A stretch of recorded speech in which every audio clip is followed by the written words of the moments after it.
We've got a few more that we need to look at that are special, only if you recognize them though. If you'll notice in this example, I've got 3, which means I've got trinomials. The AC method always works, always. But if you recognize these, then it's a little bit quicker to factor. Notice in this particular form, where we're factoring perfect square trinomials, my first term is a perfect square and the back end term is a perfect square. If you can take square root of front end and back end, and notice the square root of a squared would be a, square root of b squared would be b. Notice this is a repeat. I could rewrite this as this if I wanted to. If I've got a minus here, notice I've got a minus in both locations. So I'm going to first look at these and then we'll talk about them a little bit more. Now this is a perfect square, as is this. So I'm going to do 2 parentheses. Square root of x squared is x. Since I've got a plus here, I've got to have a plus in both. Square root of 9 is 3. If you wanted to, you could write this as x plus 3 quantity squared. But I wouldn't take the time. Both of these are correct answers. If you FOIL this, first times first is x squared, outside's a plus 3x, inside's a plus 3x, so that matches. Last times last is a positive 9. So perfect square, so let's try it.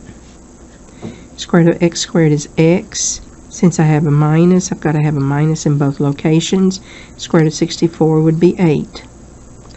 Now, first times first and last times last will always work in this, but to see if you've unlocked it, do outside, inside. Outside's a negative 8x, inside's a negative 8x, and that indeed is that. In this one, I see perfect squares, see perfect square, so let's try. 5x, I'll have a minus.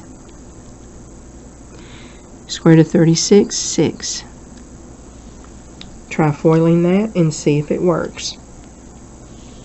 Some more factoring with 2 variables. Notice I've got a perfect square. I've got a perfect square. So let me do 2 parentheses. That would be a 4x.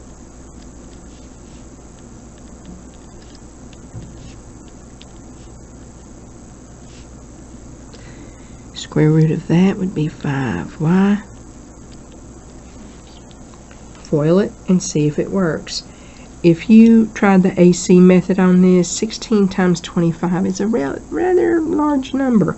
So that's why if you just notice, if you've got a perfect square front end and back end, then just try. In a way, it's trial and error, but majority of times it works out.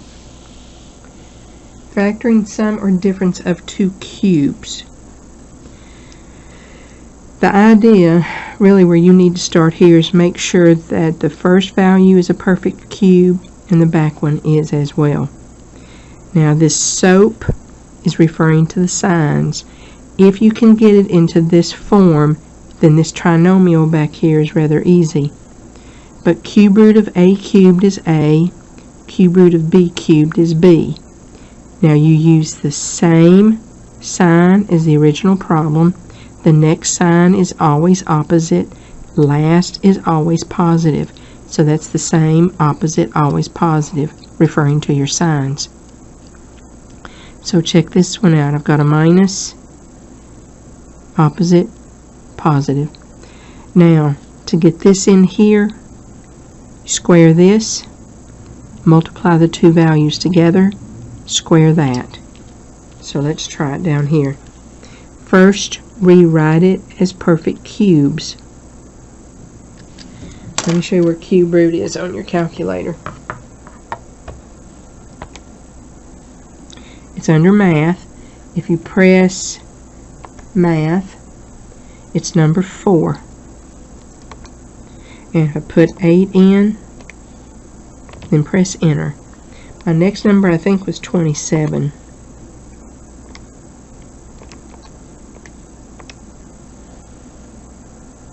Okay, let's see, I think 64.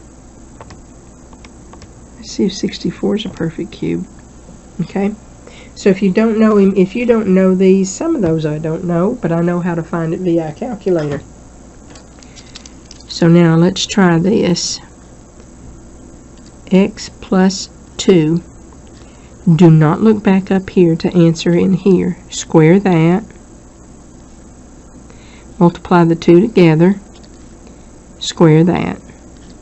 Signs, same, opposite, always positive. I just did 27, so that would be 3 cubed.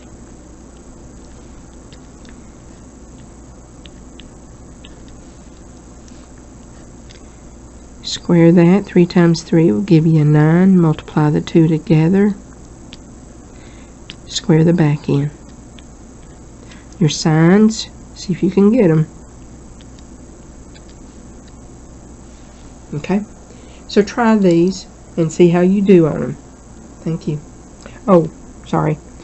If you have one of these on the test, I'll probably make it extra credit. But in math, the 1700, like 1710, 1730, you do need to know how to do these. 1130 depends on your instructor. So that's it. Thank you.